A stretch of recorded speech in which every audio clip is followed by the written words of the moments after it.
What's going on, people? What is going on? As you already know, we coming through with the heavy hitters. As we see, it is Tuesday. I'm your host, the sixth man, K Styles. To my stage left, as you see, the man, the myth, the enemy, Mad Mike Sports. I had to do the polls earlier that time. And as you see down there below us, you see the calm. You see the grace. This is the minister himself. Mr. Like that. Talk Sports. What's going on, fellas? Heavy hitter Tuesday, man. What is going on, man?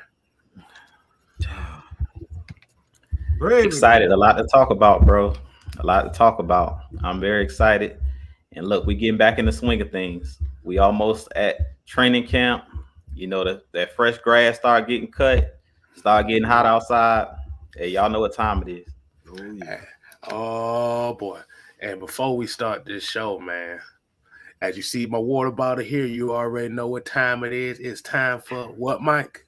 Those three words. Real rock. Sponsored by High Quality H2O. Oh, yeah. That's crazy as hell. We three black guys and we promoting water. We are thirsty, my friends. Stay thirsty, my friends. If you want to be the most interesting man in the world, and summertime is coming up here soon, drink water. Stay thirsty. All right, let's go ahead and get back to this roll call, man. As we already know, our roll call today is going to be started off with this fool right here. Joseph Thornton is getting it. I still ain't forgave you talking about I got a son out here. This dude talking about I got a son going to Albany State. I ain't this about it. But Joseph Thornton, we got Pat Norris, we got Floyd Donnelly, Eric Mack, Raymond Elder, Drew True Statement, Todrick Davis, Nathan Floyd, CK22, Aunt J. Hey, we got one of our player partners, Noah Tyndale, in the building. Brian Peoples. Excuse me. Jerry Bowie, D. Coleman, ATL Leo. We got Alex in the building. I'm guessing he's doing all right after the draft. If y'all don't know why, what you hear what I said? You want to know why we say Alex was tripping? Go watch that first round because that was the most hilarious. Was it the first round or was it? No, it was the second round. It was the most hilarious thing y'all ever see. We got Andrew G, and we're going to go ahead with Georgia, Texas, boy. Let's go ahead and get this show on the road. Mike, what do we have for him today? What do you want to get off? What y'all want to get off y'all mind first? Y'all want to get into the draft talk, or do we want to go ahead and get the Grady Jarrett news out the way first?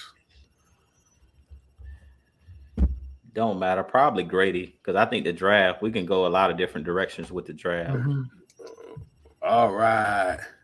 So let's go ahead and talk about it. As everybody know, Grady Jarrett has signed his extension.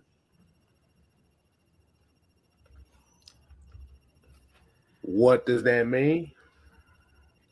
They believe in Grady to give him his money. We keep a veteran on the defense and help groom these young guys, help these young guys get confidence in this defense. What do y'all feel about that?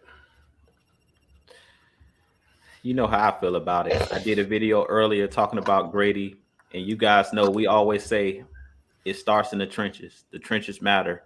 And I feel like this just solidifies that Grady is the centerpiece. I mean, we've been saying it for the last, I don't know how long, since Grady's been on our team pretty much. Like, he's the focal point of the defense. He's the heartbeat of the defense. Him and Deion Jones. And I'm going to do a video about Deion Jones, and that's a whole nother subject because we got to put some respect on Deion Jones' name. That'll be another rant for another day. But Grady Jarrett is, deserving of his money. And I'm just glad that he's here because we have a young team, and every young team needs that veteran in the locker room.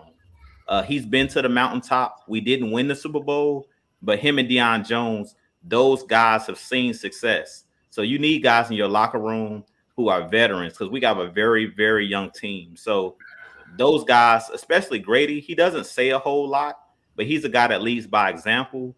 So I think this is huge for our Falcons. They're heading in the right direction, but you need somebody that's been there, done that, been in playoff battles, been in, like, he's seen it all. He's been through losing seasons, he's been through the ups and downs, and that's something important to have on your team, is that veteran guy that never gets too high, never gets too low. We know that Grady just goes about his business. I consider him like a blue collar superstar. He's not a diva. He's a guy that brings his lunch pail, and that's because he was a 5th round pick, I believe. So he just comes, does his job, similar to a Matt Ryan. Doesn't say a whole lot, just comes, does his work, not only inside of the facility, but he does a lot off the field as well. So I think that this is huge for our Atlanta Falcons, and I think that he's a guy that can be one of those franchise type guys, and it's already in his DNA. We know with the Hammer, Jesse Tuggle, former Atlanta Falcons legend, like I mentioned in my video I did earlier, he's following right in his father's footsteps. So I'm just happy that we have him here and that he wants to be here. Because to be real, with the last couple seasons we had, most superstars are going to run from that adversity. And he's looking it right in the face, no fear, and just saying, hey, look, I want to be here 10 toes down. I believe in this front office. I believe in Arthur Smith, Terry Fontenot. I believe in Dean Pease. And that's what we need. We need guys that's going to buy in. So I think he's going to hold everybody accountable in that locker room, and I love it. What you got on that, Mike? Well, since it's the heavy hitters, boom, gotta hit you with the hard facts, stats, and the truth. But I'm not gonna rant this time. I'm gonna keep it civilized. This is exactly what the NFL need to take notice. They need to take notice of what the Falcons are doing. They're not signing a bunch of prissy, you know what. They're signing a guy that when he has an issue, he don't run to Twitter. He doesn't run to Instagram. He doesn't run and tell and look at his teammates and call his teammates out in social media. He doesn't call out the organization and social media. He doesn't call out his coach. If he got a problem, Grady's gonna handle it in-house. And he's not gonna, if he needs to, renegotiate a contract. You heard what he said in his press conference. Hey man, just hit up my agent. We can talk about it. Men stand up. Real men stand up. Real men handle their business like businessmen, like real men. So at the end of the day, guys like Ryan Tannehill, like DeAndre Hopkins, like Mr. Mini-Me himself, Kyler Murray, don't take everything to social media. Handle it like a man. Grady Jarrett, when you talk about a player that you should admire, he's up there with Aaron Donald when you talk about being admired. Aaron Donald don't do all that talking. It's on the field. Those guys, that's why when you look at model superstars, model players, like people, as crazy this might seem, people don't even look at Aaron Donald as a superstar. They don't praise him like a star. They don't praise Aaron Donald like, all right, that dude is a Deion Sanders. He's a Bo Jackson. Why? Because he doesn't do a lot of talking. So at the end of the day, players, that's on the field what counts. And what we can count on is Grady Jarrett on that field, whether he gets sacked or not, people. I see the comments. Trust me, I see everything. Mm-hmm. Whether he gets sacks or not, doesn't matter. I know I'm going to get some blood, sweat, and tears from Grady Jarrett. I know that. I know I'm going to get blood, sweat, and tears. And like you just said, it's in his DNA. He the son of the Hammer, baby. Why you think they call him the Hammer? That man worked his behind off as a player. He didn't do all that crying. He kept it on the field.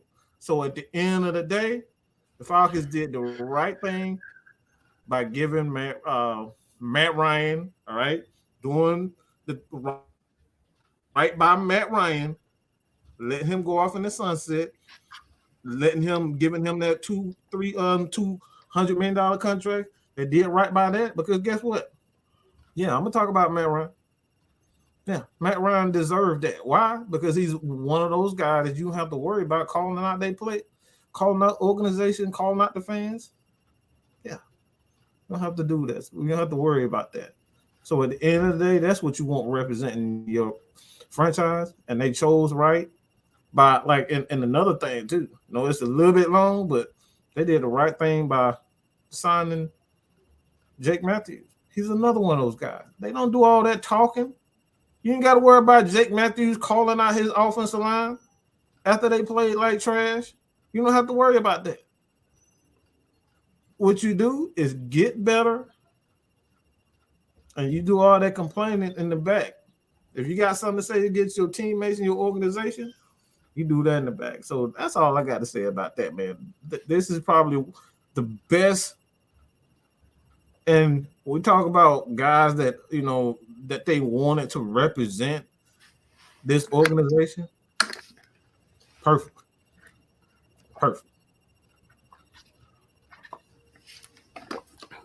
Well,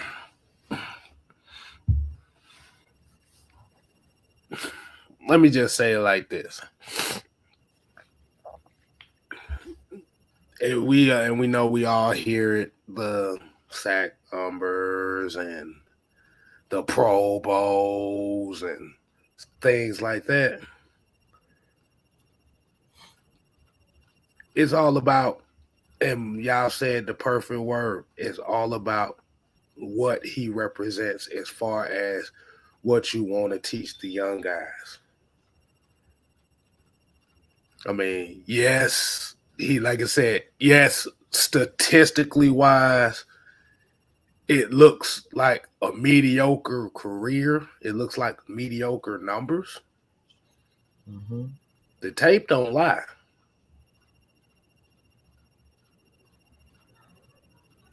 When he had Dontari Poe, he was about that 7-8 sack guy when he had a guy next to him. Grady's worst years was with who? I'm finna ask y'all who was with who next to him. If I remember correctly, his do we have to bring up that name? Do we just give it his nickname? You gotta give him just give him the let the people in the chat. Who am I talking about? Who are you talking about? Who? There we go, right there. That's one of them. Who was the other guy next to him? Silence. Oh boy. See, when we talk about Aaron Donald, we talk about the great numbers he put up, and yes, he's put up great numbers, and he dominates games. But you also have to remember who is also, you got to look at his running mates that's next to him as well, to where they can't double and triple team him like that. Even though they tried, the next guy's going to eat. See, when you got a guy next to him that wants to be on a vegan diet on the field, it doesn't look good.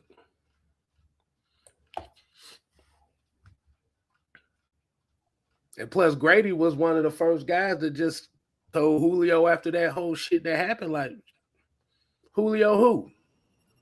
Ooh, I forgot about that. Oh, it's all about what we got here. Yeah, he was like, yeah, we're going to talk about what the players who here. We're not going to worry about everybody. Right. So, like I said, we can talk all the shit about the lack of sacks and stuff like that. Look on the field. What do you see? But what I see is a guy that playing way too. Like I said, I see a guy that ain't got enough help on the damn field.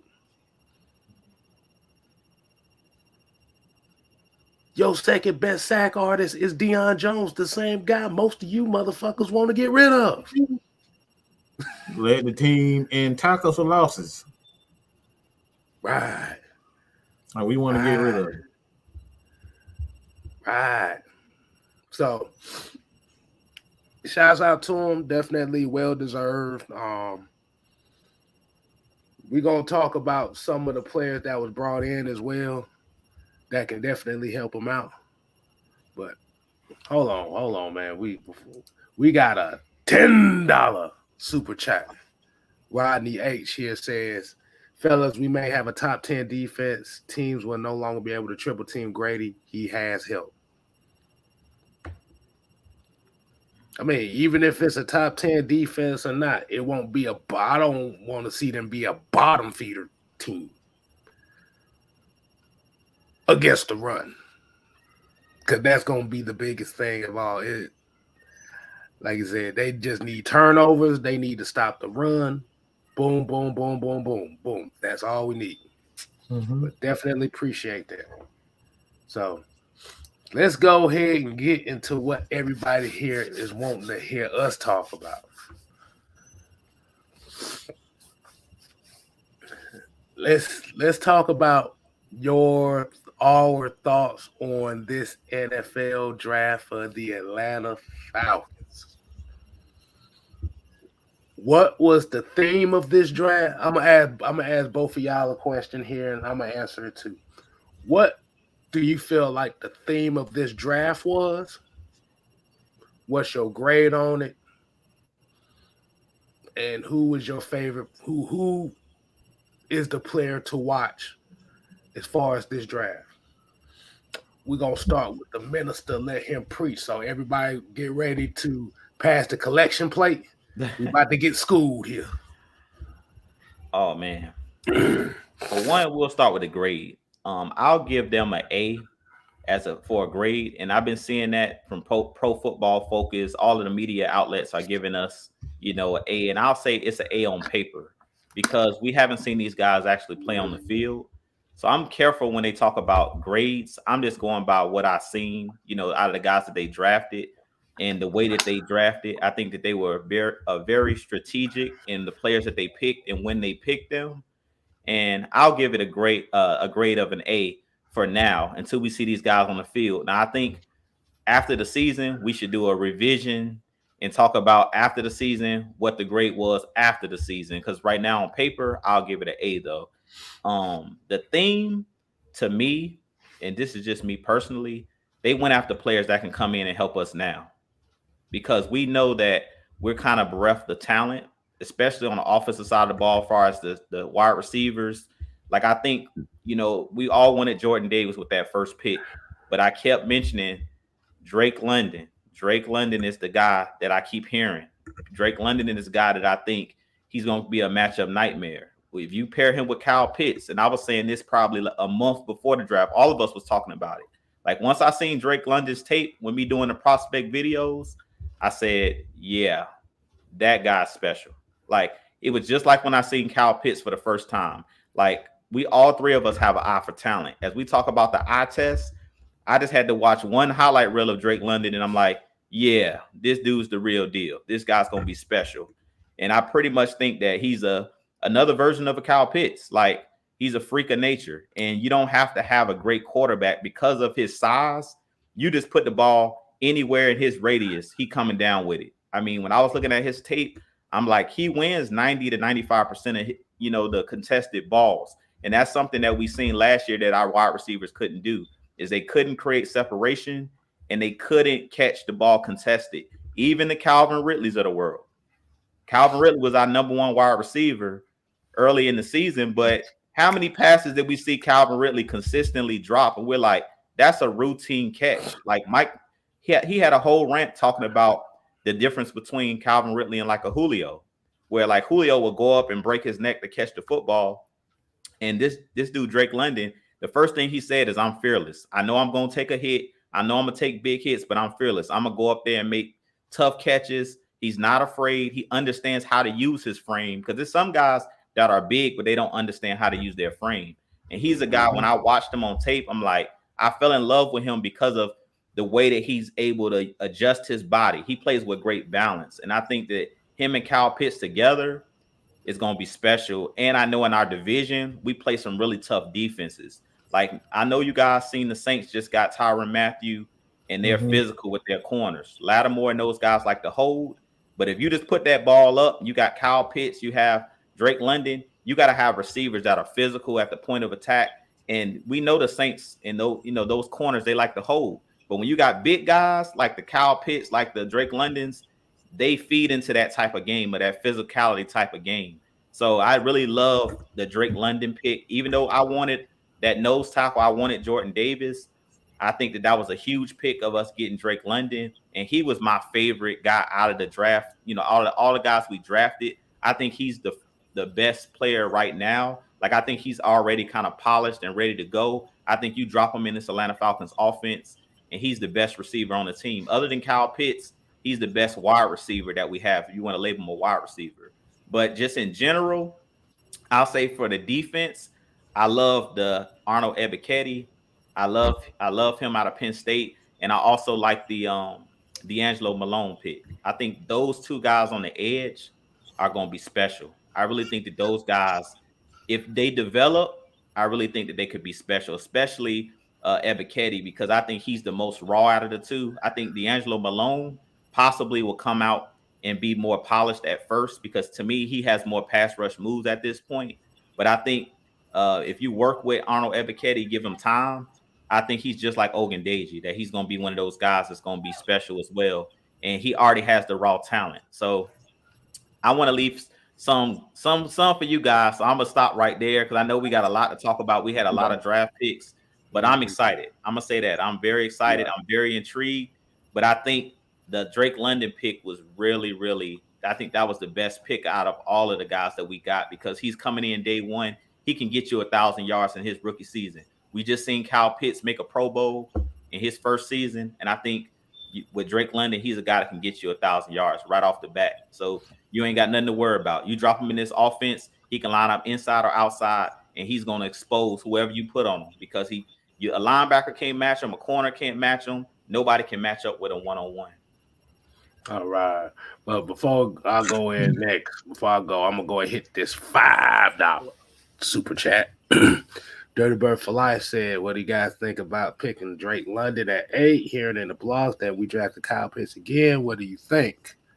I think Jew pretty much hit that nail on the head with the end of his statement.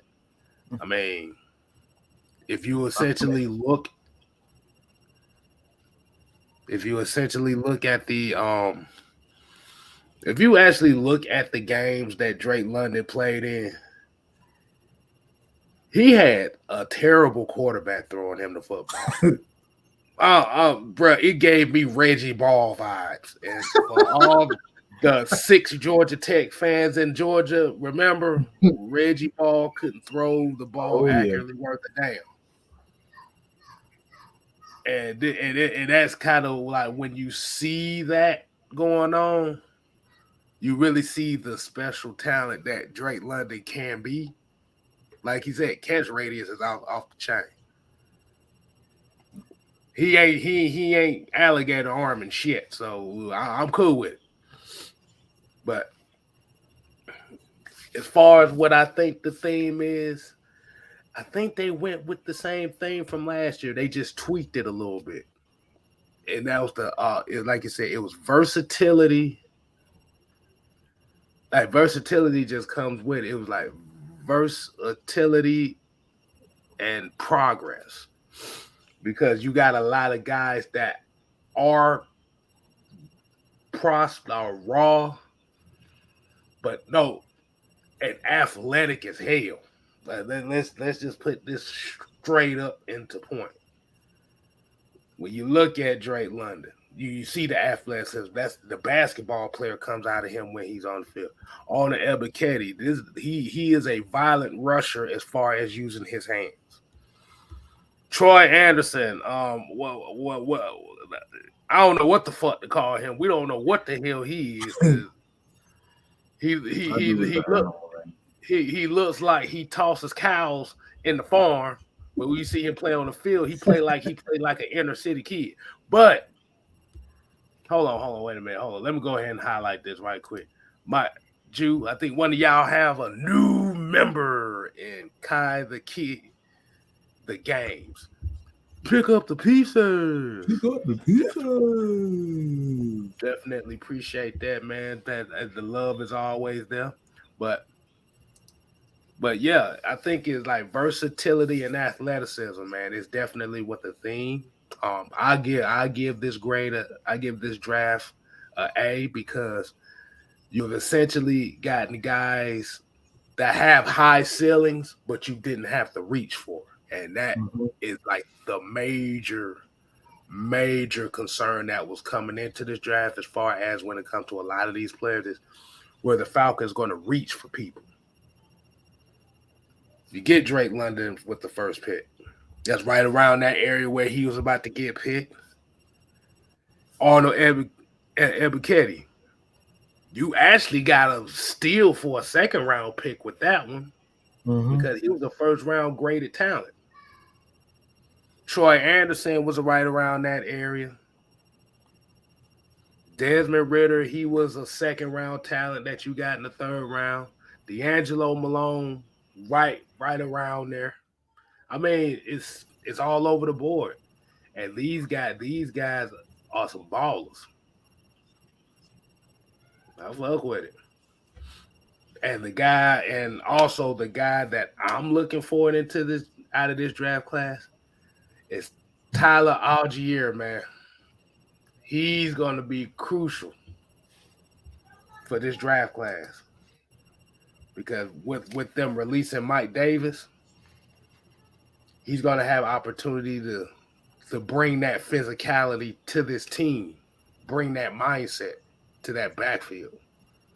Lord have mercy, we need somebody that's like that. He's all down. What Chauncey say? All gas, no brakes. That's how he is when he's running straight for it. All gas, no brakes. So, hey, man, I give it an A, man. Go ahead, Mike. What you got for us? Well, they already think I'm crazy, so I might as well just add a little bit to it. But I'm giving it an A+ for something that they didn't do.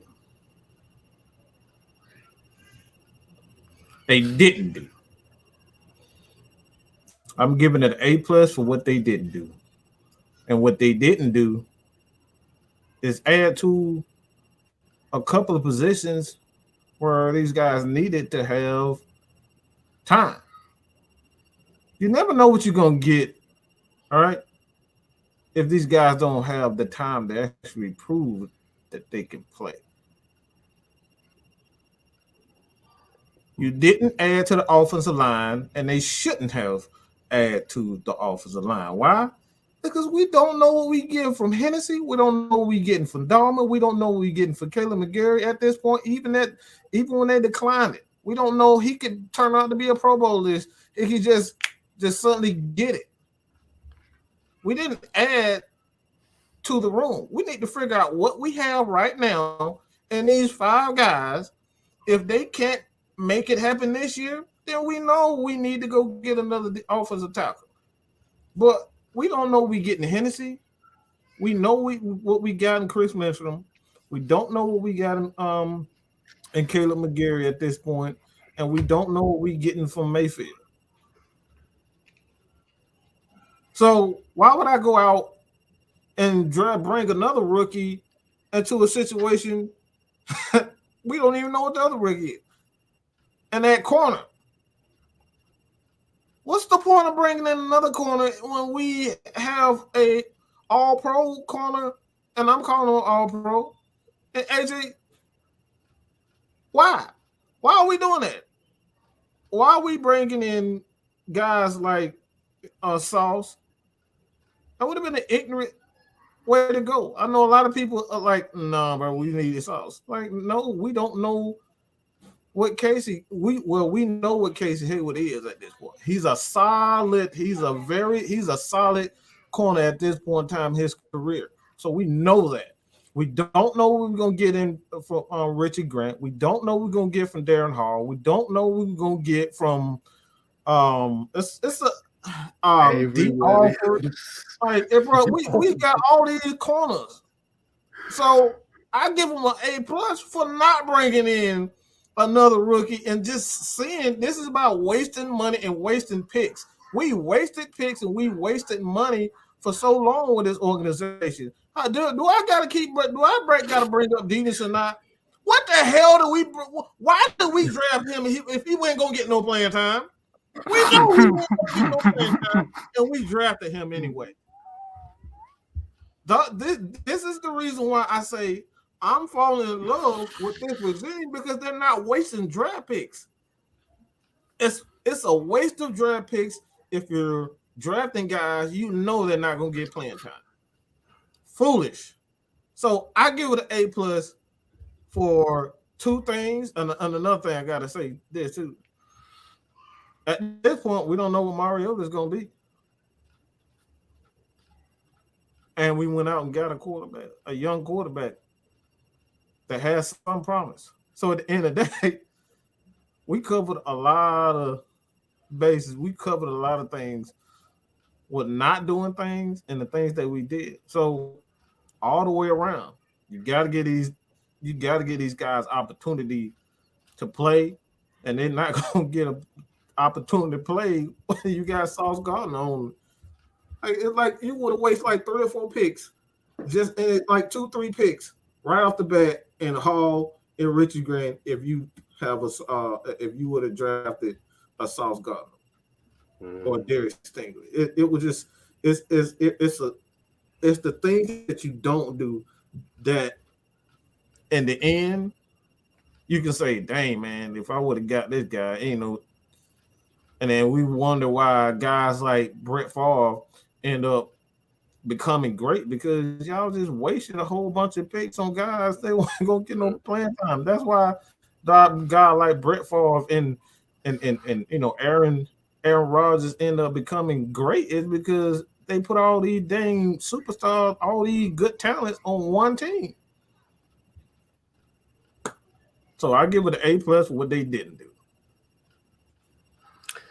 Yeah. And then I've been seeing it all day. Well, they get a C- because they didn't get Malik Willis or Kobe Dean and all this stuff.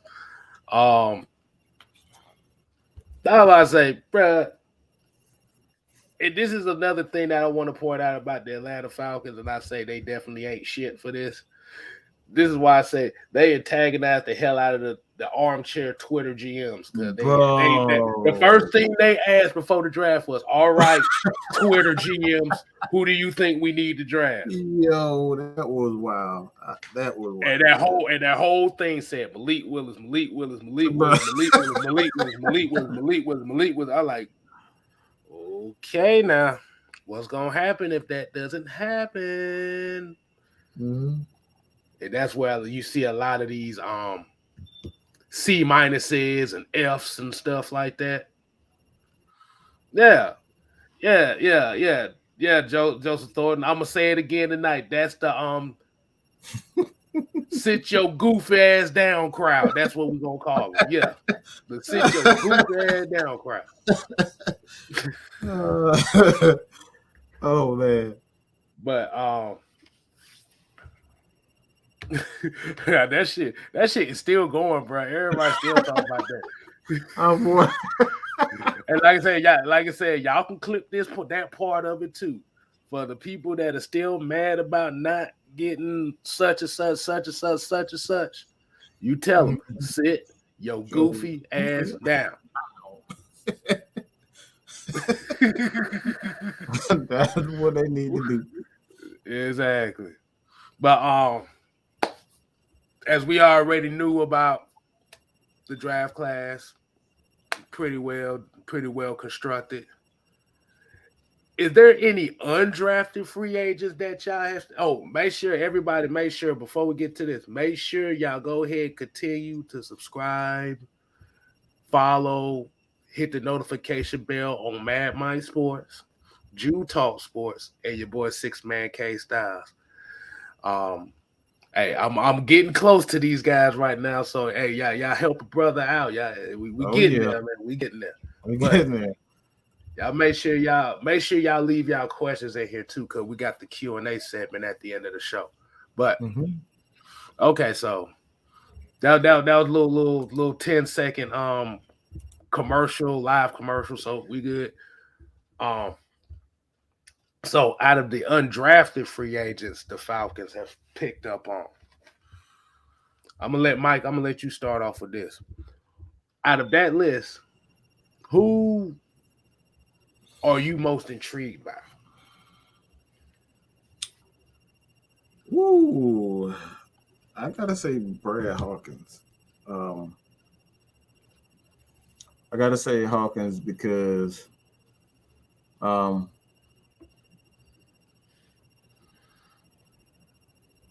it kind of remind me of an old school type of safety. Like he's the old school type of safety where you're gonna feel his presence. When you see him on the field, like he's looking to hit. Like he's not trying to do anything else. He's looking to put he's looking to put the hurt on you. Like I like those types of safety. They looking to make their presence felt. And he's not looking for interceptions like guys like Thomas Deku and the new Pittsburgh Steelers, DeMonte Casey. He's not looking for interceptions. He's not looking for interceptions like, yeah. Wait, Yeah. what? Yeah. What, Dan Quinn didn't want that no more? No, he didn't want it. Right. He look, man. Yep. Dan Quinn was like, nah, I don't need you. I don't want you no more. So yeah, he's not looking for interceptions no more, man. So I like those types of safeties, the ones that look like and they want to hit. Like I want safeties that are a little bit crazy, if that makes sense. A little Willie Moore in him, a little Keanu Nick. You can look in Keanu's eyes and look like, yeah, that boy off. Just look in his eyes and say, yeah, he a little bit off. He ain't got it all. I need that type of safety. So that's the guy that I'm looking at, is because I want a safety that hits, man. I'm tired of all these cover safety. To hell with that. I want somebody to run through a damn brick wall or something like Juggernaut or something.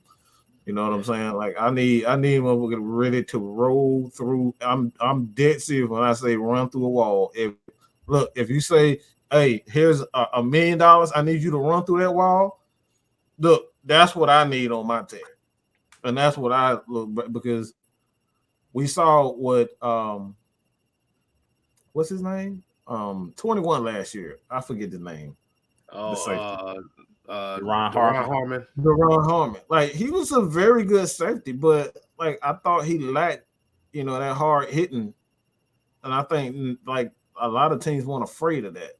So like now, yeah, I need somebody to bust your head, man.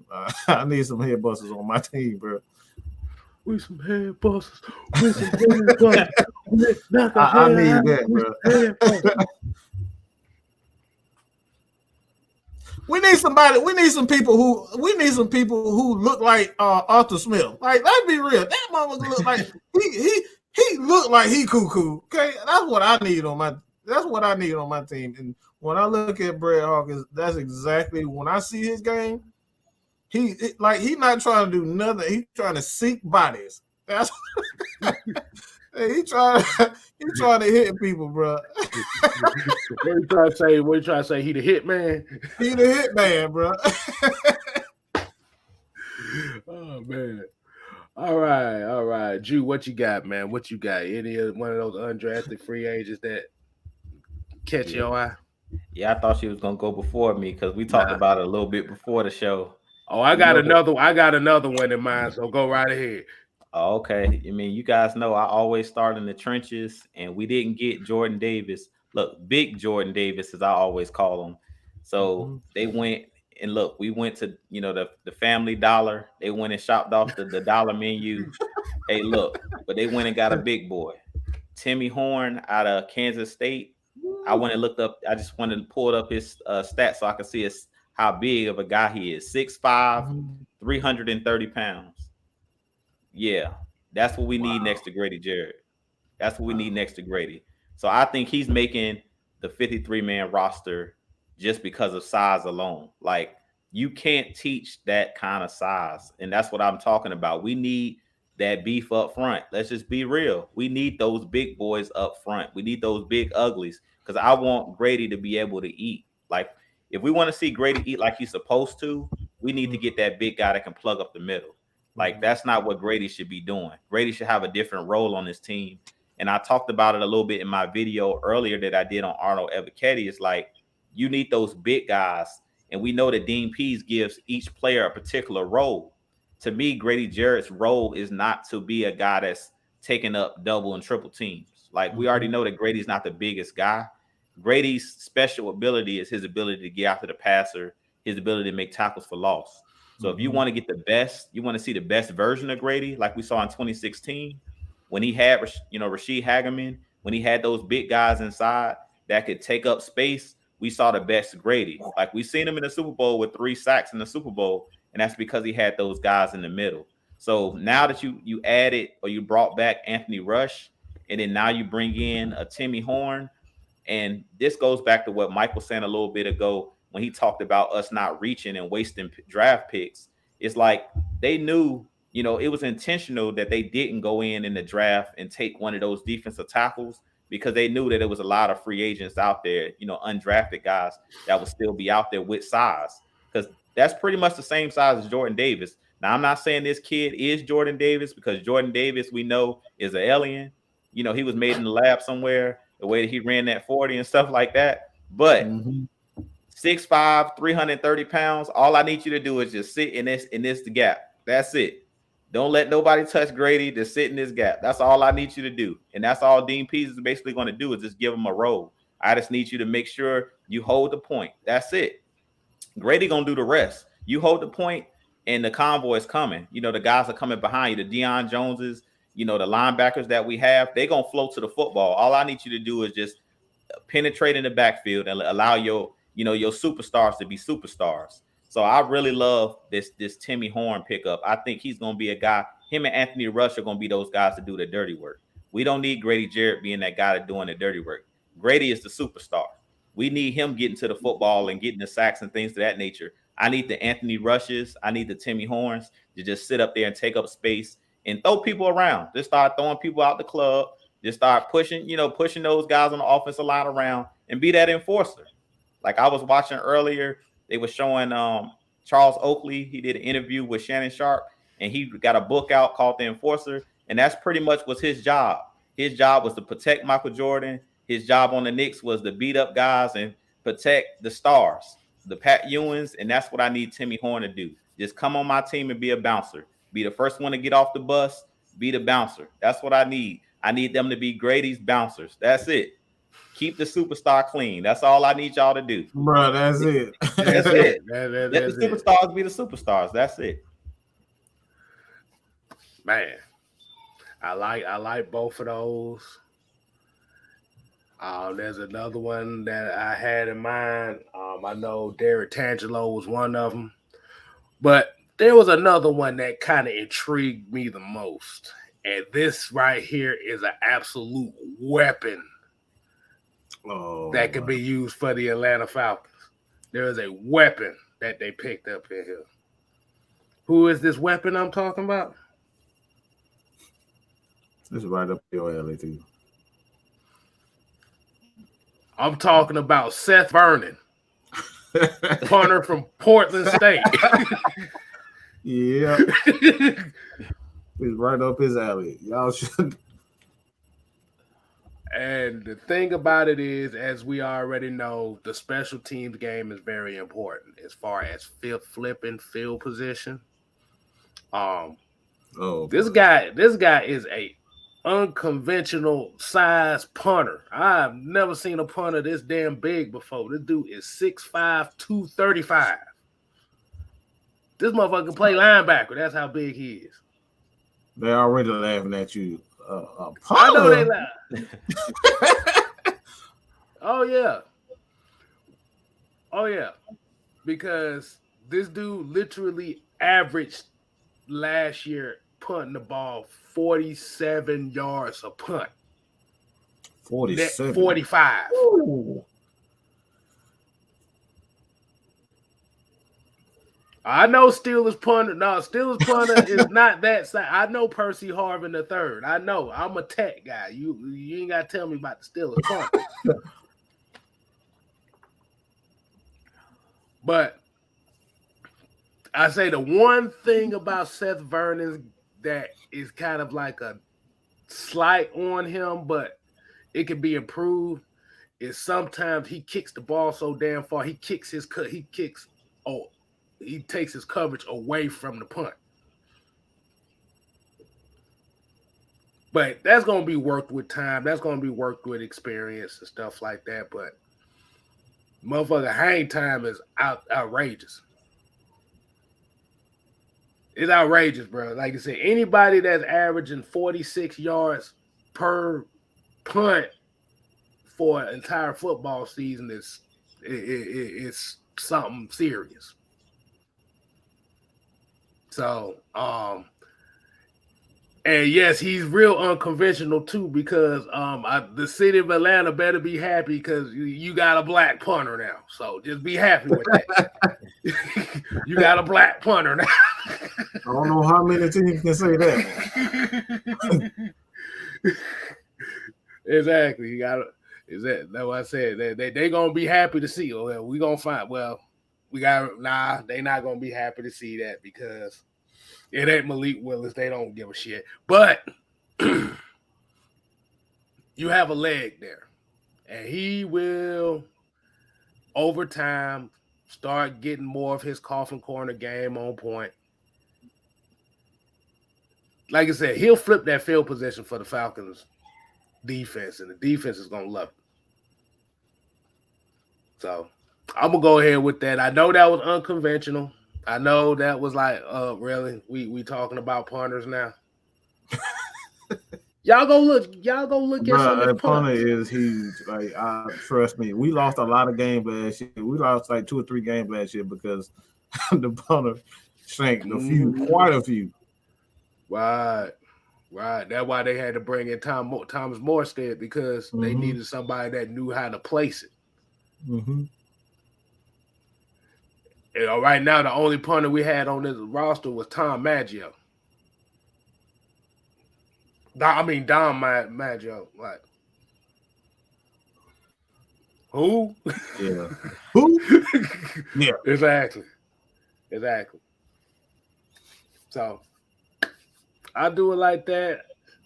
But we're gonna go ahead and get to this Q&A part of the show. Everybody go ahead and throw your questions in there.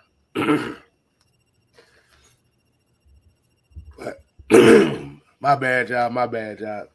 Talking about punters, I didn't think I was gonna talk about that this year, but we got bootleg. That's what we call him. His name gonna be bootleg. But let's see. Cool is up. Let me read some of these comments while y'all get these questions out. Let's see what we got here.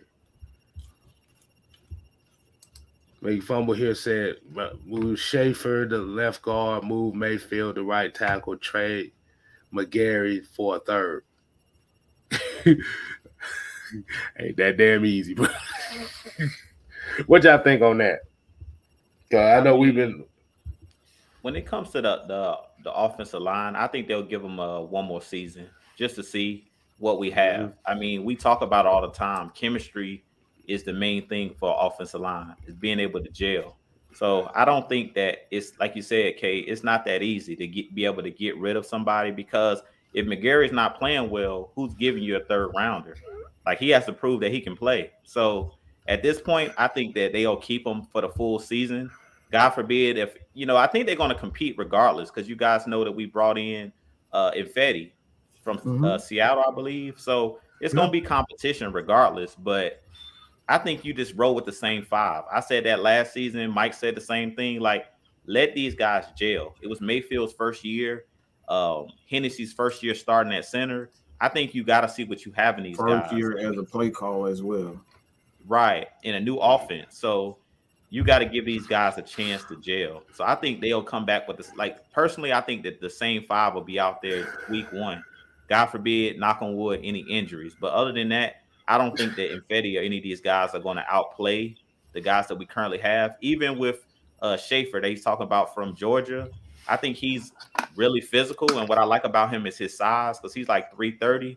He's a really big guy. And that's what I like out of a guard, to be big and sturdy and be able to hold, prevent that inside pressure. We talked about it last year. That's what kind of killed Matt Ryan and killed the offensive line was the guard position. Not Chris Lindstrom, but Mayfield and Hennessy. On some plays, we know last season where he wasn't blocking anybody. He was kind of confused. So I think that's what I'm looking for this season, is just give those guys a chance. I wouldn't move on from McGarry yet. I think this is his season that he can prove if he deserves a new contract. So I wouldn't have picked up his 5th-year option either. I think give those guys at least one more season, a full season, to see what you got, because you might be surprised. These guys might surprise you. Even Mayfield. I know a lot of people out on Mayfield. Mm-hmm. Personally, I'm not. Me and Mike always say give them about 3 years, give players a chance to develop. I want to see if this actual coaching staff can develop these guys, because we always talk about the player, but are you going to put that player in position to succeed? We always talk about that. And Millie Mills, the punter that you talking about that got cut after 2 games, was Cam Nazareth, whatever the fuck his name. Sound like a bot. I'm not even gonna try to pronounce that name. Nazareth, whatever the hell his name is. Yeah. Nazareth last year. Cam Neasy that kicked himself out of a job. Boy. And the year before that, Sterling Hoffman kicked himself out of a job. But we got a $4.99 super chat. ATL for Life here says, huge fan of the show. Question for Mike and Ju. How do you feel about the team moving forward and defense moving forward and the coaching staff? I mean, I trust them at this point. I've stated this numerous times. They have a vision. That's. I mean, it's simple. It could possibly be. I'm gonna take the K-Styles approach to it, and I'm gonna pass it to Ju, but they have a fucking vision. Okay, they have a vision. That's it. You can see what they are doing, and it's clear that they believe in what they're doing. Like, that's the biggest thing. They're clear what they're doing, and when you look at the players that they're drafting, these guys are awfully similar. So a lot of teams are going to have to and the weird thing about this is that the players that they want is often players that teams don't want. You ever realize with this? Nobody wants Drake London. He doesn't run a fast 4. He runs like a 4.5. He's tall. He's lanky. He doesn't run these super crisp routes. Nobody wants Jalen Mayfield. Let's be honest. Nobody wanted Jalen Mayfield. Outside of Kyle Pitts, did people really want Kyle Pitts like that? I'm not sure. But the thing about Kyle Pitts is he just ran a 4.4. And that blew teams away. But when you look at this team, they have a clear vision of what they want and the types of players that they want, they're going after. So I think that's what's most impressive for me, is that they know what they want. Because God knows, I had no clue what the hell Thomas Dimitrov was doing. I have no clue what they was even thinking, because the vision changed every 2 years or so. Yeah, I'll piggyback on what you said, Mike. I agree.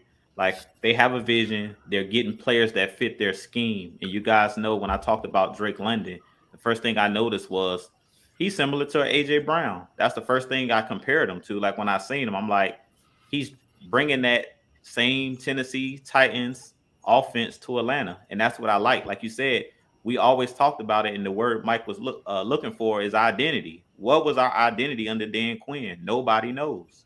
Like everybody talks about Shanahan, like Shanahan being that guy where when he was here, it's like, should Shanahan have been the head coach of this team? Because if you look at that DNA of the 2016 Falcons, we're one of the highest scoring teams. So that really wasn't a defensive team. Really, it was more of Kyle Shanahan's fingerprints on that team than Dan Quinn. You know, if we be honest, and when Kyle Shanahan left, we seen it looked like it was Kyle Shanahan's DNA because when he left, we couldn't get that magic back. But let's be real.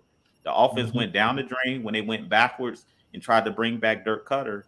The whole thing, that whole offensive scheme went down the drain. And we know that team, that 2016 team, the engine to that team was that offense. Let's be real. The defense created turnovers, but what made that team go was Matt Ryan having an MVP season, Julio Jones, Mohamed Sanu, Freeman, Coleman, you know, all of the litany of guys we had, Austin Hooper. I mean, the list goes on. Taylor Gabriel. Like, that's what made that team go, was putting up 30 to 35, 40 points a game. Like, that team being a historically great offense.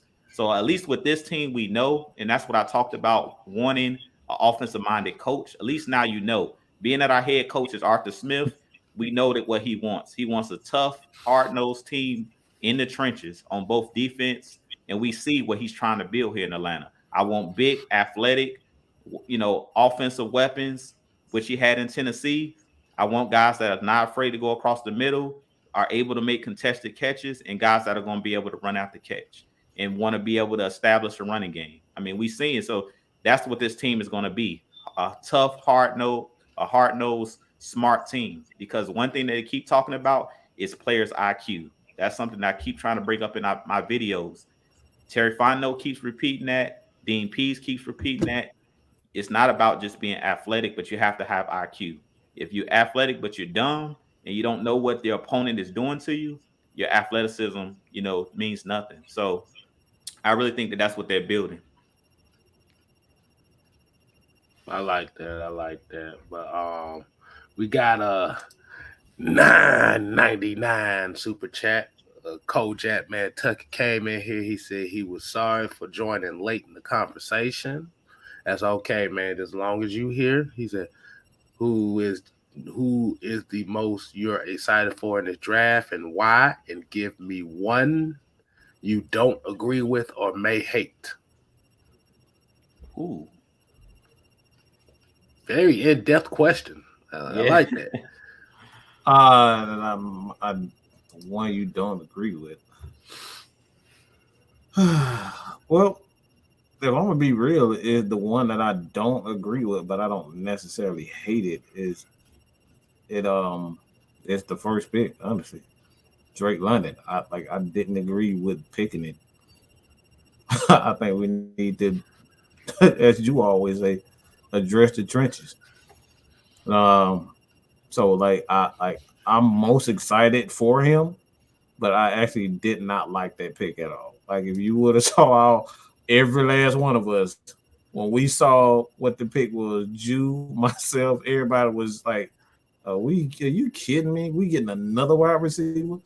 We just had to deal with Julio and Calvin. That's the last thing that we wanted. So if it was that one person, yeah, I gotta say Drake London that I'm most excited because that tandem between him and Kyle Pitts. Bro, look, I'm 6'3". My little brother next to me, he's 6'7", 240 pounds. So I know a little bit about size, okay? That dude is something else to handle when he put basketball. Like, he hold the ball up a certain way, you can't get it. I just throw an alley-oop to him, he gonna go get it. And this is my brother. I know how difficult it is to defend somebody 6'7" and 6'8", okay? So trust me, Those dudes are gonna be a problem. Okay, they're gonna be a problem, bro. Mm-hmm. What's your take on that, Jew?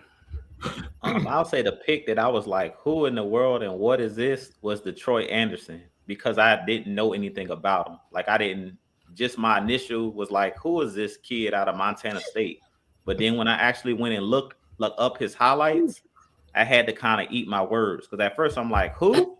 With all these guys on the board, who is a Troy Anderson? Montana State, like just based off of his school, and I had never heard of him. I'm like, who is this kid?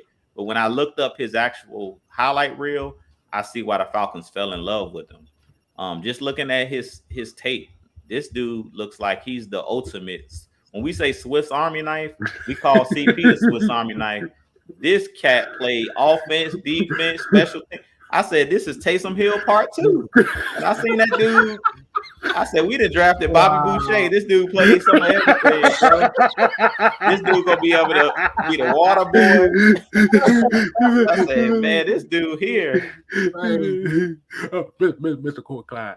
Yeah, man. My mama said, they don't want me playing no football. He looked like a water boy too. Yeah, man. So when I seen it, I was like, yeah, I didn't agree with that one. But I had to eat, like I said, I had to eat my words because when I seen his highlight reel, again, I talk about it. It don't take me long. You show me like a highlight clip of somebody. I don't even really have to do a lot of film study. Just show me the highlight reel. And I can see like, oh man, this dude was dominated on his level. And that's something that I always love and I always talk about. When you're looking at a guy that played in a smaller, like at a smaller school, was he dominating his competition? And when I turned his highlight reel on, I'm like, this man is dominating the competition. Like he looked like the fastest man on the field. He looked like the best player on the field at all times. And I was like, yeah, this dude, I can see the Falcons doing some things with him, not only as a linebacker, because the Falcons keep saying he's going to be a linebacker. Don't be surprised if Arthur Smith somehow finds a package for him on offense. Right. I'm just being real. He's slick like that. I mean, he kind of moved. He kind of did that with Felipe Franks. Kind of put him in, had him listed as a tight end. So look, bro, like Arthur, he's slick with it. He's slick. Mm-hmm. So I'm like, we're gonna get a Saints a taste of their own medicine. When I seen him, I'm like, this is Taysom Hill 2.0. When I seen it, I said, this Taysom Hill brother.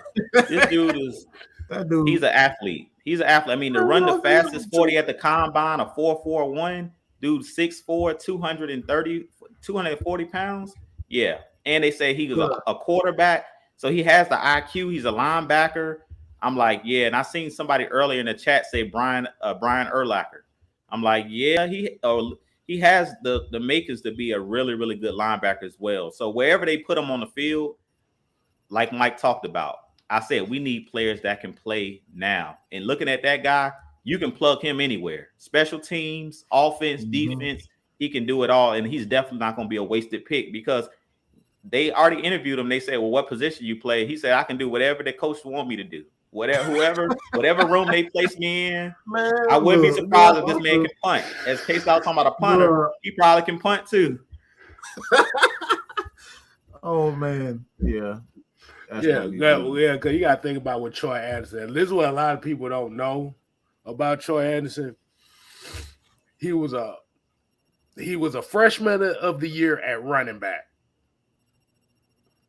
He won Sky Conference Quarterback of the Year and Sky Conference Linebacker of the Year twice. Yeah. If that ain't dominating your position, if that ain't dominating on your level, what is like you winning everything? The little Tony Rice said he was now gonna be known as Robo Backer. That motherfucker was running like He was running like T100, like T100 from from the Terminator. Boy, the way he would change the boy, that he done.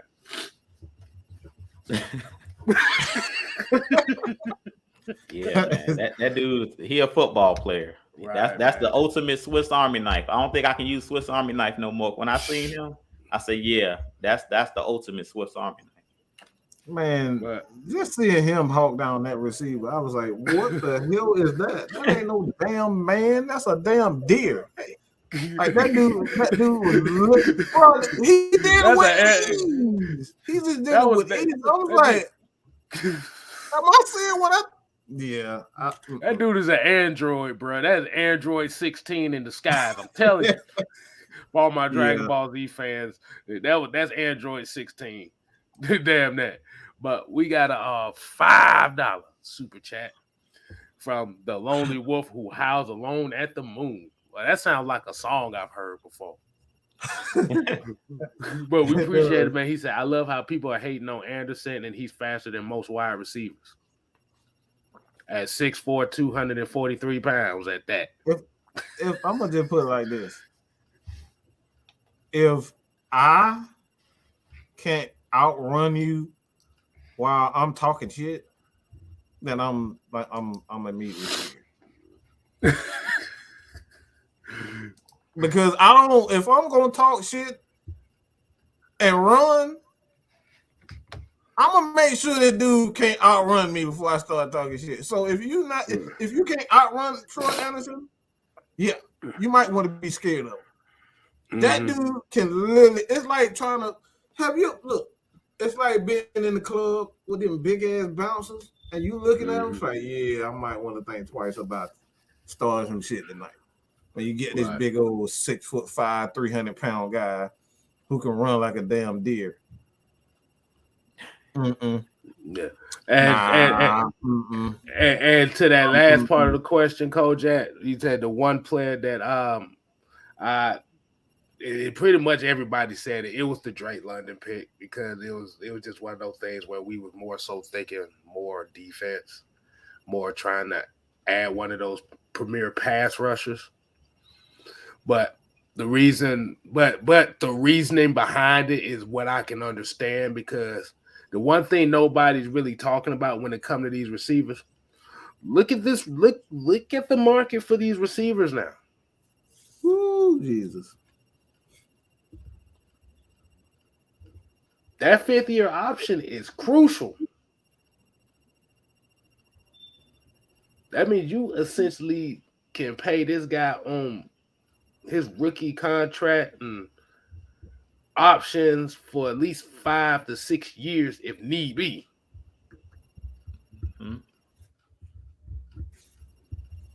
We just saw AJ Brown get $100 million contract extension from Philadelphia. You saw what Devontae Adams is making. You see what Tyreek Hill's making. You see what a lot of these wide, and it all started from the damn Jacksonville Jaguars giving Christian Kirk the money he got, and it just was a trickle effect from hell for these wide receivers and this money since then.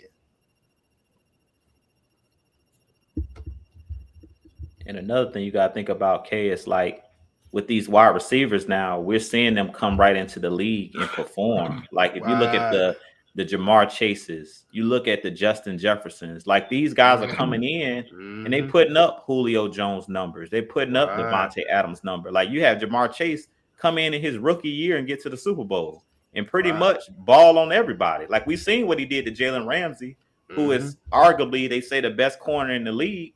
Like he made him look like he was a veteran. So let's be real. Like at this point, these wide receivers that are coming out in the first round, like a lot of these guys, they're ready to go. You know what I'm saying? That they're transferring into the league like running backs. Like at one point, they used to say like running backs was pretty much the easiest position to transition. Like a lot of these wide receivers are coming right in and performing, getting 1,000 yards. Even with Kyle Pitts for us last year, being that generational talent, coming right in with that first pick. And basically, I don't know if you guys seen the Pro Football Focus, like they rated all the tight ends. They got Kyle Pitts after one season being the best tight end in the league. So that just goes to show you, like these guys, some of these skilled players, they're coming in, hitting the ground running. Like it's not like the quarterback position and a lot of these other positions where it's going to take you years and years to develop.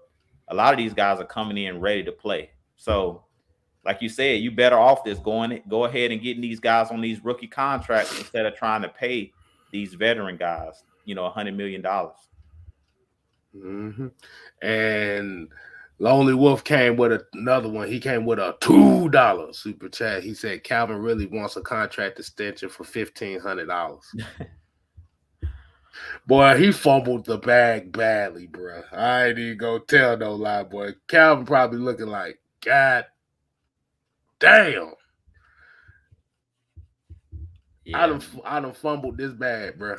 And it's the most hilarious thing now because it's like, wow. Hey, you know that you remember that episode where Mark was playing all hard when Gina was threatening to leave, and then she got she was about to leave. That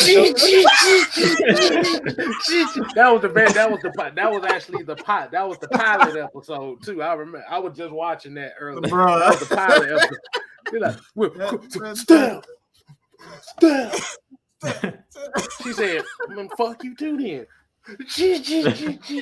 You won, baby. You won. Damn. That's Calvin really right there, boy. He fumbled the hell out of that. He fumbled the shit out that bad boy. That was terrible. Then we also got another super chat from ATL Joe with the $4.99. This conversation is leading into something I was thinking earlier. What if you could trade draft picks for cap space? Hell no, because I'm cheap anyway, so I'm not. That won't affect me. I'm not trying to spend all my money. Yeah, nah. That'll probably affect a Jerry Jones. Yeah, he that's all he like to do is spend money. So. And hey, guess what? Hey, Make You Fumble actually made a point here. He said Ridley's money will be going to AJ Terrell. That's a good point right there. That's a damn good point. If it came down to them two, I mean, it's AJ Terrell all day, every day. I'm not second guessing that. Like, if you say like who's the better player, like if you rank, where does Calvin Ridley rank amongst the wide receivers into today's game? And AJ Terrell, to me, AJ Terrell is already a top 5 corner. You can't say that about Calvin Ridley. Can you even say Calvin Ridley is a top 10 wide receiver, even when he's at the top of his game? I don't think you can say that. So AJ's a baller. Like at the end of the day, AJ, once I seen the last contract, the last corner that just gets signed, like AJ's getting 100+ million. So we can just go ahead and get ready. And we talked about it. That's why we didn't need a Sauce or any of those top corners, because AJ is finna get the bag. So just get ready. Exactly. Let me see. Hold on. I'm sitting here looking for this comment right quick. Don't mind me, y'all. Don't mind me. Because do you think we're bringing Go ahead. Here it go right here. This one actually I had to say I had it in the ammunition here for a while because I've seen this. And this is the main thing we've been seeing this whole time was Atlanta's in a good place. They will tank this year, and the quarterback class is very good next year. Brady will likely be gone after this year too. That's not a guarantee that next year's quarterback class gonna be good. Who the fuck think that shit gonna be good? Are we basing it just off this year alone? Because quarterback classes can be dependent based on year to year thing. So we thinking, because essentially what it is everybody wants the Falcons to tank for Bryce Young or CJ Stroud.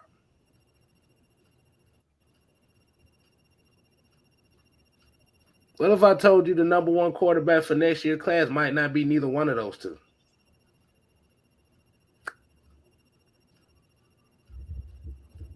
John Mechie and Jameson Williams is not at Alabama. You see what happened to Bryce Young when he didn't have those two? No Brian Robinson either. Like I said, the tank mentality is very, very, very, very, very wrong here. We can't be thinking about next year's quarterback class if we're trying to be real fans here and be fans of the moment. We can't be thinking about next year's class Because at the end of the day, if this see what it is if you're hoping they tank, you're hoping that they win only about 3 to 4 games to be in that position.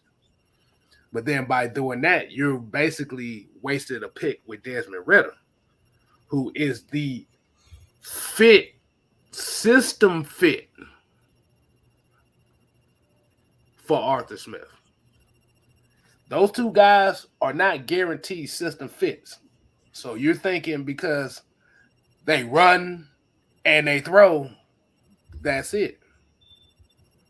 It's not that easy. Because so far, Ohio State has not been good putting quarterbacks into the NFL. Alabama ain't really been that great at putting quarterbacks in the NFL neither.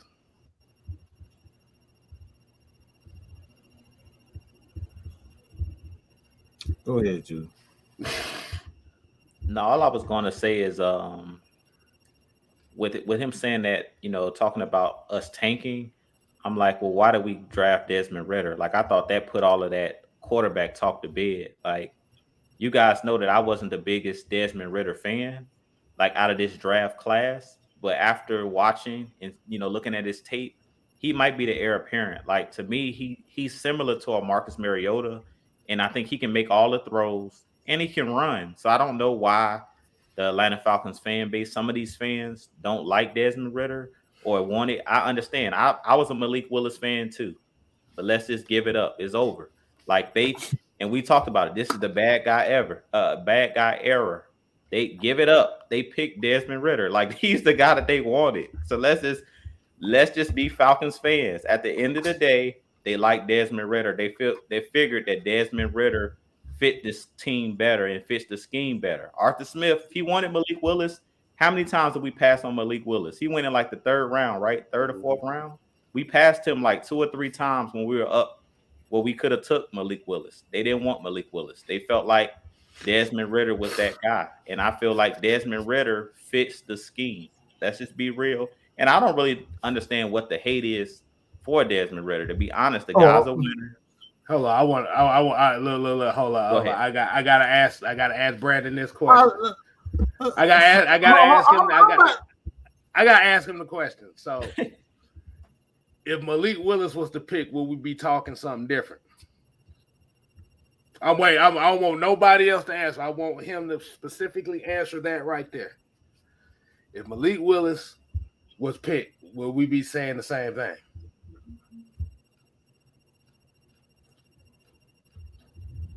Nope.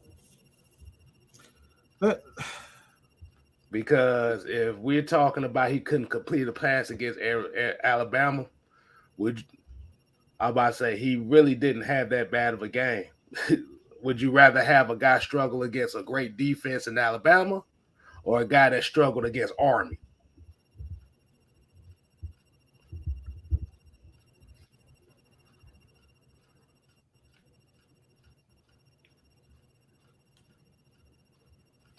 I'm just saying.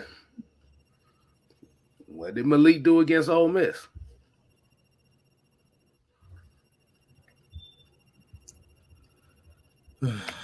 Because at the end of the day, this is what I talk about as far as we don't know how good these guys. We don't know how good these guys are. We don't know what's going to happen. But guess what? You got to get the guy that fits your system. And this is why I loved about this draft and what the Falcons did. They told the fans, y'all not finna pick who the fuck we finna draft. Am I correct? Huh. But we got Maurice Amy with the $10 super chat. He said, before the draft, a name, a position of need that could help the offense and the defense.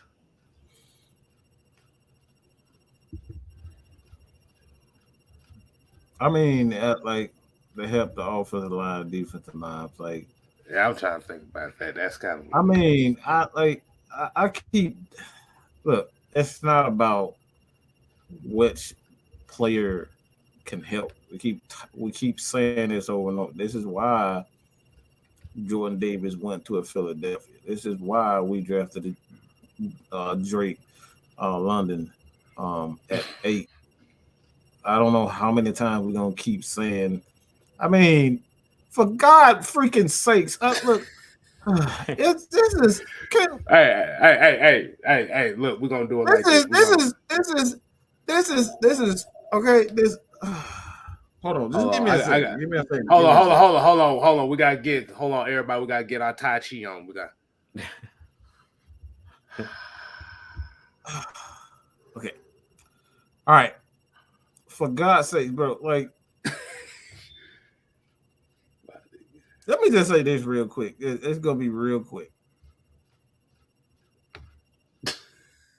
Did you see Ritter against an NFL defense, an NFL cornerback in Ringo, an NFL defense? Didn't look too good at all. He was getting hit. You saw the real him. Mm-hmm. You saw the real him when he was getting hit. When you saw the real Georgia team, not the team that was, in my opinion, they had a bigger plan at hand, but hey, that's just me. I could very well be biased with that. But when you saw the real Georgia Bulldogs, how did Mr. Bryce look? Like how did he look against Georgia the second time around? Yep. He looked real mortal. He looked kind of like Tom Brady when he went up against the Rams in the playoffs and they bust his lip in the first half. y'all remember that? Yeah. He looked real mortal. That's it. That's literally all I need to say. Like, why are we trying to pretend like these guys aren't mortal? These guys don't have like weaknesses. See style. If you look at him, I mean, do we gotta bring him up? Do we really have to bring him up? Y'all have seen his tape. Do we have to? Look, I'm gonna just say it like this, man. It's not even about. We keep thinking the draft is about a single player. No single player in any draft is never going to get a team over the hump. Right. That's why you got 7 of them. That's why you got 7 picks. You guys, right. Exactly. Like, bro, it's simple. We gotta stop thinking one player. This is not even in basketball with LeBron or Michael Jordan or Kobe or Shaq. Like, no one player is going to get you over the hump. Everybody keep thinking about the 96 Bulls, but they had 2 of the greatest defenders of all time. They had one of the greatest 6-mans to ever play the game in Tony Kukoc. They had one of the greatest coaches of all time. They had one of the greatest architects of the offense that we know now as a motion offense, but in Tex Winter. Like, it's a team effort, bro. We cannot continue to think, oh, if we just tank for Bryce, everything will be all good.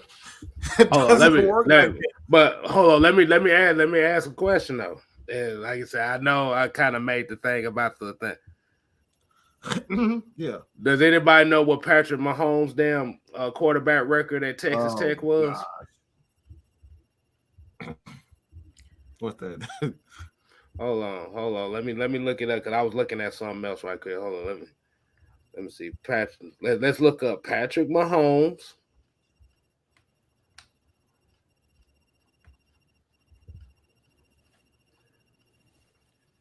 Texas Tech. Let's see. I know it wasn't great. Well, while you looking that up, Kay, I got a question for Mike. And they can answer this in the chat. How did the Jacksonville Jaguars look with Sunshine last year? Last time I checked, they was drafting #1 again this year. This goof troop right here. Oh my god. Hold on. We got a couple. Hold on. We got a couple super chats we got to hit first, man. We got to hit a couple of these super. Cause Tyler Cunningham with the $5 super chat said Willis doesn't even need to look at a helmet for at least a year. When quarterback mess up, the fans push the rookies in, and that's when all hell breaks loose. Yeah, that's gotta give these guys a chance. Got to give them time a chance to understand the game. And look, we just got word from our source, and this is a real source, that he's nowhere near. Malik is nowhere near ready right now. But he got the playbook, and it's gonna be a minute before he really understands what's going on. But from what I'm hearing, Mike Vrabel really likes this guy, and he represents what Mike Vrabel wants from his players. It's tough, hard nosed. Right. You gotta have that, that mentality. So at the end of the day, man, it's not about your skill set. If you don't fit what that coach likes, don't matter.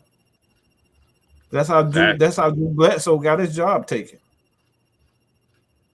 He didn't fit what Parcells want. Was it Parcells? No, damn Parcells. But Bill Belichick, like he didn't feel all the bills. All the bills. But he didn't fit what they wanted. They thought Tom Brady fit perfectly for what they want. That's why they drafted him in the first place. So it was a fit. You have to fit what a team wants. It's not about your skill set. The reason why a Matt Ryan was taking that high and a Peyton Manning was taking that high is because they was able to fit in any scheme. Certain quarterbacks only fit in this scheme. That's why Michael Vick wasn't the number 1 overall pick.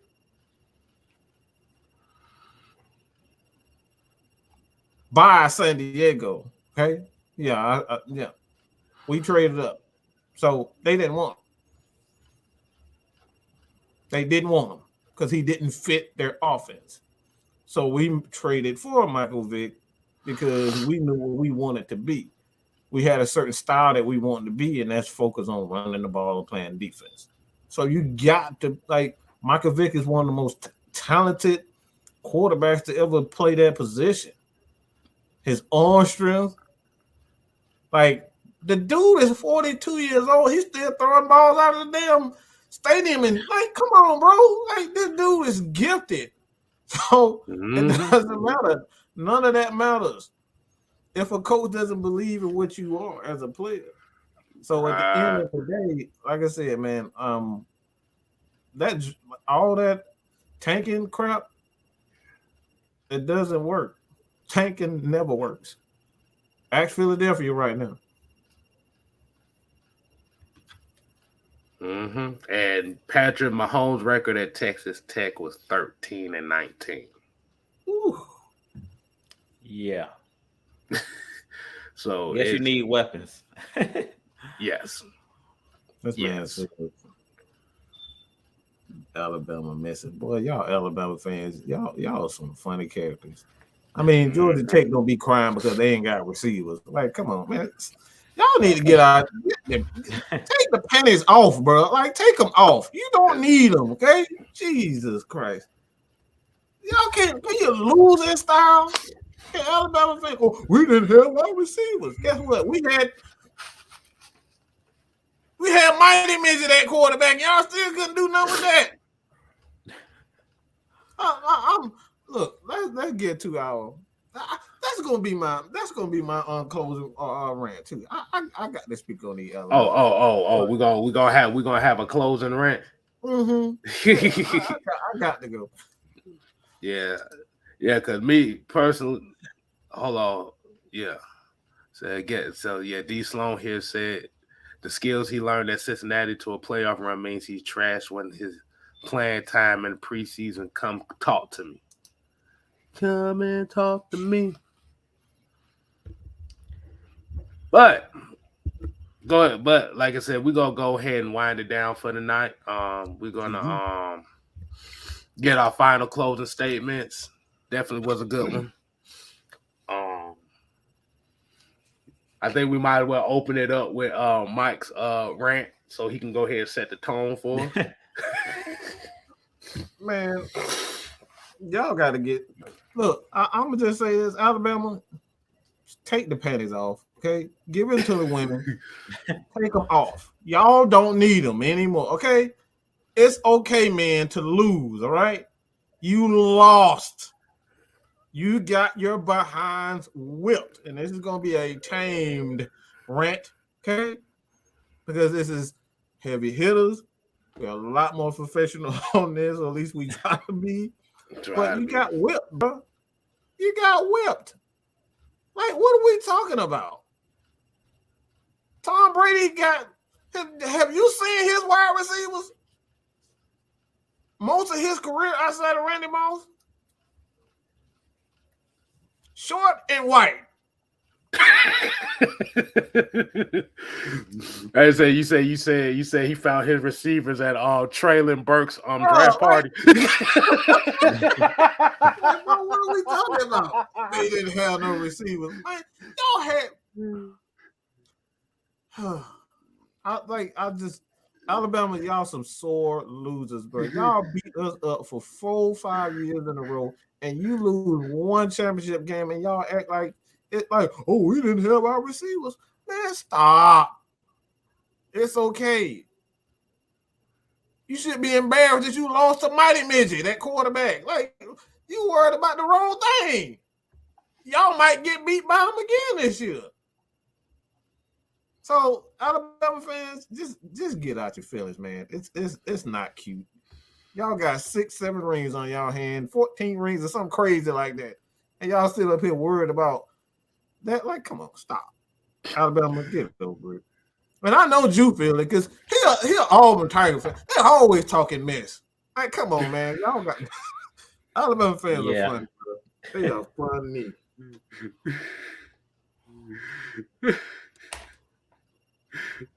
They still mad at the fact that the quarterback from the winning team was Stetson Bennett. That's what they're mad about. Bro, I'm saying Bryce sucked. No, you should be mad you lost to Stetson Bennett. I don't want about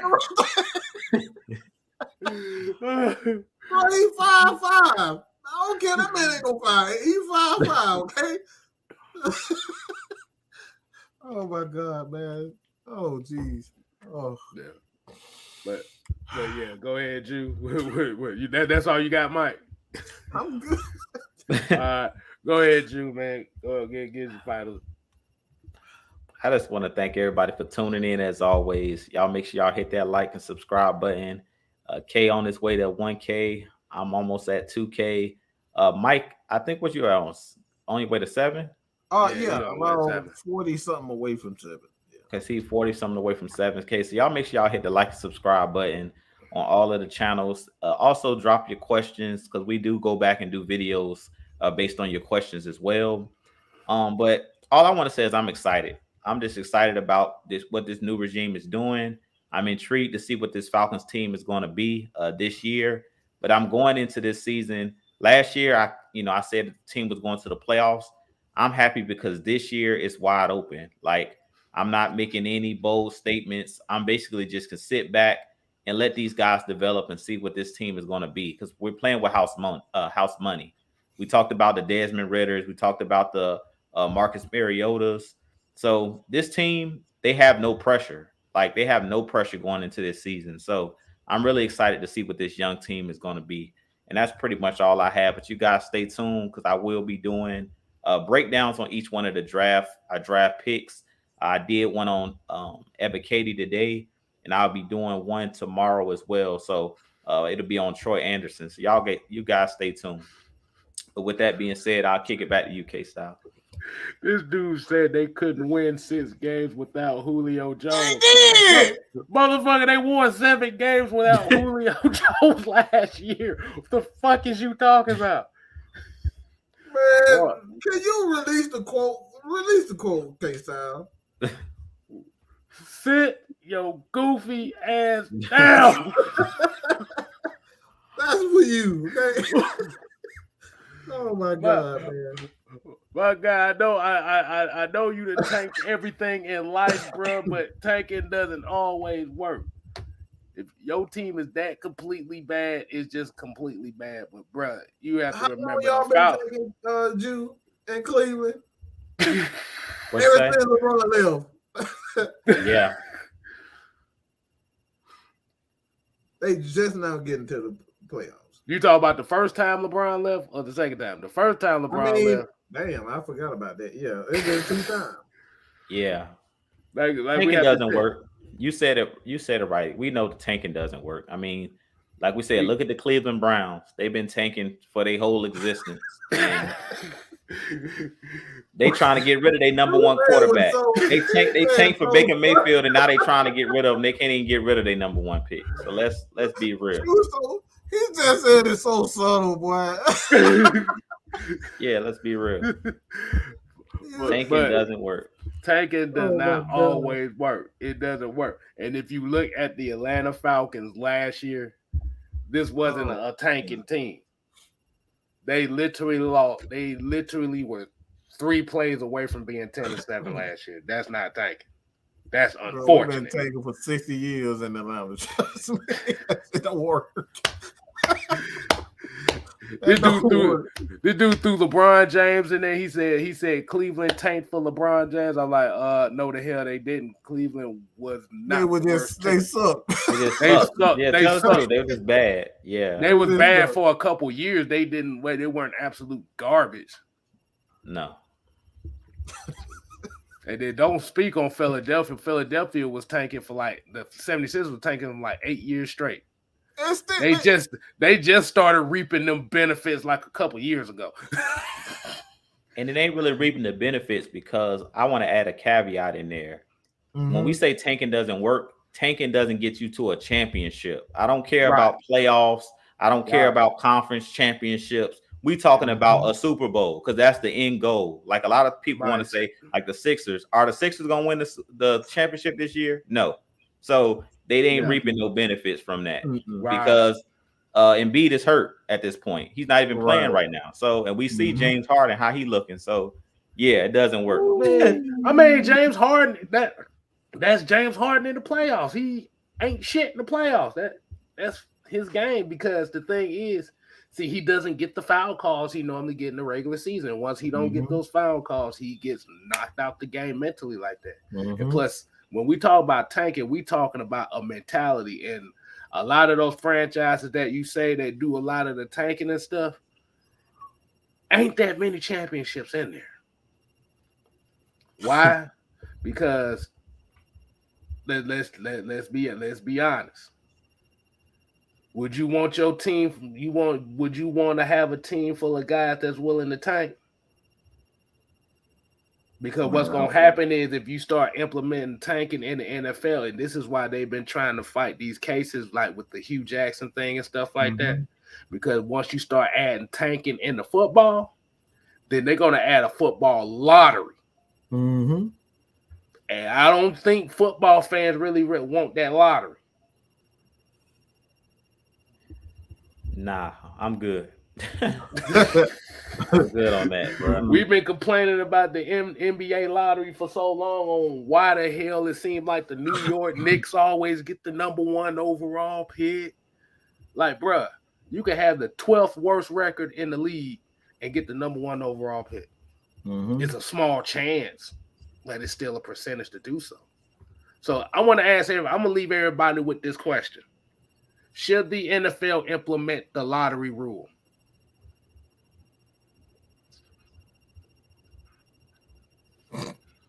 I want to see some answers. Should they implement the lottery rule?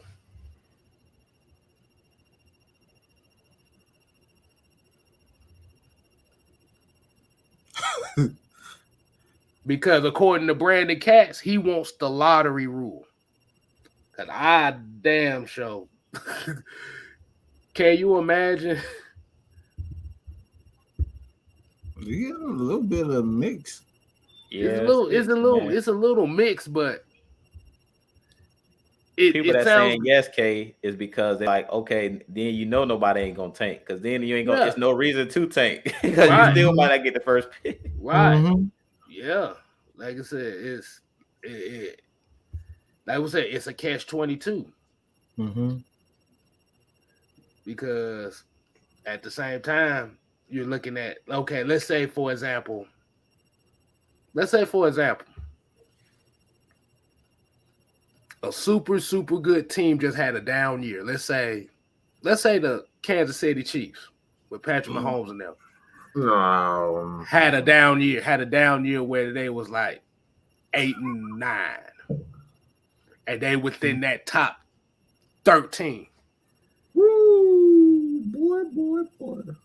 And let's say one Atlanta Falcons year, and they just had one of them years where everybody just got hurt. Right. Mm-hmm. Exactly. So, like I say, it's a catch-22. I mean, like I said, you can say no. The worst team should get the worst pick, but then you have it to say yes because now it prevents the tanking possibility. Mm-hmm. So that I just wanted to add that right quick. Like I said, we continue to support like I said, Utah Sports, Mad Mike Sports. Just support your man Sis Man K Styles. And until next time, we ain't here to play. We here to stay. You ain't gotta go home, but you gotta get the up out of here. Deuces. At the end of the day, people, don't worry about what he said. He wants Bryce Young in a Falcon uniform by any means necessary. Just at the end of the day. Pillowcases, Alabama socks, Alabama sunglasses. That man got Alabama everything. He probably fuck holes. He probably fuck holes with condoms that got Bryce Young's face on. Wow.